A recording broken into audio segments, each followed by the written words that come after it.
무덤조차 사라진 천재 작가 이상을 탐구해보는 시간입니다. 이상의 본명은 김혜경입니다. 1910년에 태어나서 3살 때 아들이 없던 큰아버지 김연필의 집으로 옮겨가 양육되었습니다. 그러나 아들을 낳기 위해 노력하던 큰어머니에게 이상은 눈엣 가시였고, 이상의 여동생 김옥희 씨에 따르면 이상이 어두운 성격이 된 것에는 이런 불안정하고 냉랭한 집안 분위기가 크게 작용했다고 합니다. 어쩌면 김 씨인 이상이 필명을 만들며 성을 이 씨로 바꾸어 버린 것은 집안의 장손으로서 기대를 한몸에 받으면서도 냉대 또한 함께 받는, 아버지를 둘이나 모셔야 하면서 친어머니의 사랑은 충분히 받기 어려운 집안으로부터의 탈출 욕구가 반영되었을 수도 있겠습니다. 그렇다면 이 필명은 어떻게 만들어졌을까요? 여러 이야기가 떠돌지만 그중 친구 구보는이 졸업기념으로 그림을 그리는 도구들을 오얏나무 상자에 담아 선물하자 이상은 이제야 제대로 그림을 그릴 수 있겠다고 크게 기뻐하며 오얏 리자에 상자 상자를 써서 이상을 만들었다는 설이 유력합니다.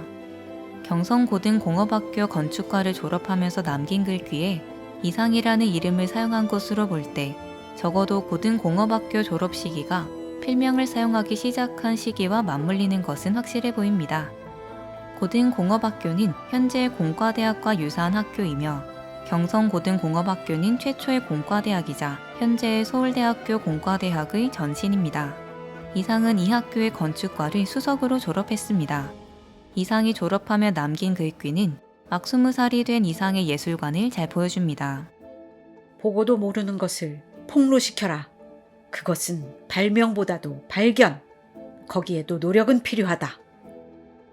이상의 첫 번째 작품은 잡지 조선의 1930년에 발표한 12월 12일이었습니다. 드물게 사실주의 경향을 보이는 이 작품은 12월 12일에 비참한 생활을 청산하기 위해 조선을 떠난 그가 12월 12일에 조선에 돌아와 잿더미가 된 고향을 마주하게 되는 비극을 다루고 있습니다. 세대와 풍정은 나날이 변한다. 그러나 그 변화는 그들을 점점 더 살 수 없는 가운데서 그들의 존재를 발견할 수밖에 없도록 하는 변화에 지나지 아니하였다. 이 첫 번 희생으로는 그의 아내가 산후의 발병으로 세상을 떠나고 마른 것이었다. 많다 하여도 40이 좀 지난 어머니를 우으로 모시고 어미 잃은 젖먹이를 품 안에 끼고 그날의 밥을 구하여 어두운 거리를 헤매이는 그의 인간고야말로 참담 그것이었다. 죽어라, 죽어. 차라리 죽어라. 나의 이 힘없는 발길에 걸치적대이지를 말아라. 피곤한 이 다리를 위하여 평탄한 길을 내어다오. 그의 푸른 입술이 떨리는 이러한 무서운 부르짖음이 채 그의 입술을 떨어지기도 전에 안타까운 몇 날의 호흡을 계속하여 오던 그 젖먹이마저 놓였던 자리도 없이 죽은 어미의 뒤를 따라갔다. 1년 뒤인 1931년 22세 이상은 제10회 조선미술전람회에 자화상을 출품하여 입선합니다. 아래로 깔아보는 시선에는 이상의 고고함과 오만함이, 눈가의 음영에는 이상의 어두운 성격이 잘 보이는 듯합니다. 이처럼 이상은 그림도 잘 그렸는데 박태원의 소설가 구보씨의 일일이나 자신의 소설 날개에 사파를 그리기도 했습니다. 흥미롭게도 제목 날개 옆에 그린 사파는 아달린도 아스피린도 아닌 알로날입니다. 알로날은 약국에서 팔던 진통제 겸 수면제였습니다. 그림 속에는 알로날의 성분들이 보이는데 아스피린에 든 성분들과 아달린에 든 성분들과 일치합니다. 날개에서 나는 아내가 아달린을 먹여 날 죽이려고 한 것인지 아스피린을 먹여 치료하려고 한 것인지 고민합니다. 그리고 결국 아내와 나는 숙명적인 절름발이라고 인정하며 내적 갈등을 덮어두기로 합니다. 이런 점으로 볼 때 아스피린과 아달린의 속성을 합친 알로날은 나를 살리면서도 죽이고 있는 아내와의 삶을 단적으로 상징한다고 볼 수 있습니다. 날개의 사파는 단 2장이고 그 2장이 모두 약과 관련되었다는 점은 아스피린과 아달린의 문제가 이 소설을 관통하는 핵심임을 암시합니다. 두 번째 사파에는 한 사람이 쓰러져 있고 책들이 여러 권 초현실적으로 떠 있으며 아스피린과 아달린이 아래에 별표로 연결되며 지나가고 있습니다. 아스피린과 아달린을 끊임없이 고민하는 나의 내면 세계를 잘 보여주며 책들이 달리 봤을 때 아내의 몸을 꿰뚫은 가시처럼 보인다는 점에서는 아내에 대한 공격성이 엿보이는 듯합니다. 날개의 아내는 이상의 첫 번째 아내인 금홍을 모델로 삼았다고 합니다. 아내라고는 하지만 이상은 첫 번째 아내인 금홍과도 두 번째 아내인 변동림과도 혼인신고는 하지 않았습니다. 변동림은 이상의 사후 이름을 김향안으로 바꾸고 김환기 화백과 재혼했습니다. 이상은 폐결핵이 심해지면서 현재의 8급 공무원인 조선총독부 건축과 기수직을 사직하고 황해도 온천으로 요양을 갔는데 거기에서 기생이던 금홍을 만나 한눈에 반하고 맙니다. 이상은 금홍과의 만남과 이별을 봉별기라는 작품으로 만들었습니다. 23살이요. 3월이요. 각혈이다. 6달 잘 기른 수염을 하루 면도칼로 다듬어 코 밑에 다만 나비만큼 남겨가지고 약 한 제 지어들고 비라는 신계지 한적한 온천으로 갔다. 개서 나는 죽어도 좋았다.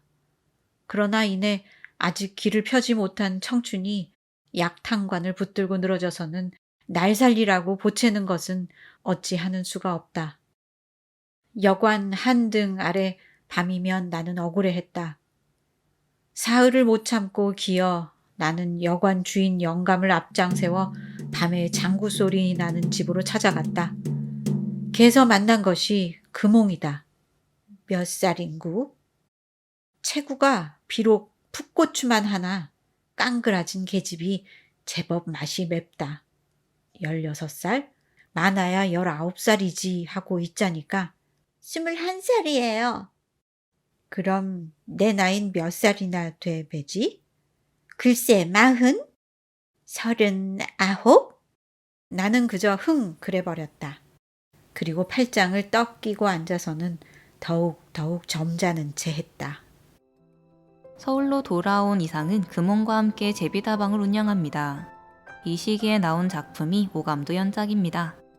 오감도는 독자들의 격한 비난으로 인해 30편 중 15편만 발표한 뒤 연재가 중단되었지만 이후 이상은 순수 문학 동인인 구인회에 가입하여 입지를 다집니다. 구인회는 입회와 탈퇴로 인해 구성원은 달라졌어도 늘 9명으로 유지되던 단체였고 유치진, 이효석, 김기림, 이태준, 정지용, 박태원, 김유정 등이 가입한 바가 있습니다. 금홍과 헤어진 이상은 경력난으로 인해 제비다방을 폐업합니다. 인사동의 카페 수루를 열었다가 문을 닫고 종로에 육구다방을 열려고 하다 포기했고 명동의 다방 무기를 열었다가 또 폐업합니다. 결국 이상은 다방 운영을 포기하고 구본웅의 아버지가 운영하던 출판사인 창문사에 취직합니다. 1936년 이상은 대표작 날개를 발표합니다. 대표적 수필인 권태도 발표는 37년에 되었지만 이 시기에 쓰였습니다. 평안남도 성천에서의 경험을 다룬 것으로 날개와 이어지는 지식인의 침잠된 내면을 잘 보여주는 작품입니다. 방에 돌아와 나는 나를 살펴본다. 모든 것에서 절연된 지금의 내 생활. 자살의 단서조차를 찾을 길이 없는 지금의 내 생활은 과연 권태의 그것이다. 그렇건만 내일이라는 것이 있다. 다시는 날이 새지 않을 것 같기도 한 밤 저쪽에 또 내일이라는 놈이 한개 버티고 서 있다. 마치 흉맹한 형리처럼. 나는 그 형리를 피할 수 없다. 오늘이 되어버린 내일 속에서 또 나는 질식할 만큼 심심해해야 되고 기막힐 만큼 답답해해야 된다. 1937년 이상은 일본 도쿄에서 불령선인으로 체포되어 구금됩니다. 불령선인은 일제의 통치에 반발하는 조선인이란 뜻으로 그저 수상해 보이기만 해도 체포되었습니다. 이상은 체포되었다가 폐결핵이 악화되어 보석으로 풀려났고 풀려난 지 한 달 만에 도쿄 제국대학 병원에서 사망했습니다. 부인 변동림이 화장한 유해를 안고 귀국하여 같은 해 똑같이 폐결핵으로 사망한 김유정과 합동추도식을 열어 그를 추모했습니다. 이상은 미아리 공동묘지에 묻혔으나 해방 이후 공동묘지를 없애고 개발하는 과정에서 그 유해가 유실되었다고 합니다. 항상 죽음을 생각하며 그러나 그 속에서도 다시 삶을 부여잡으며 살아왔던 이상은 고작 28살에 세상을 떠났습니다. 그러나 불우한 가정, 엉망인 결혼 생활, 실패한 사업, 결핵으로 인한 피를 토하는 고통, 억압적인 일제 통치 속에서도 불타올랐던 그의 창작혼이 낳은 작품들은 한 세기가 지난 지금에도 많은 독자들에게 흥미로움과 깊은 공감, 도전의식을 불러일으키고 있습니다.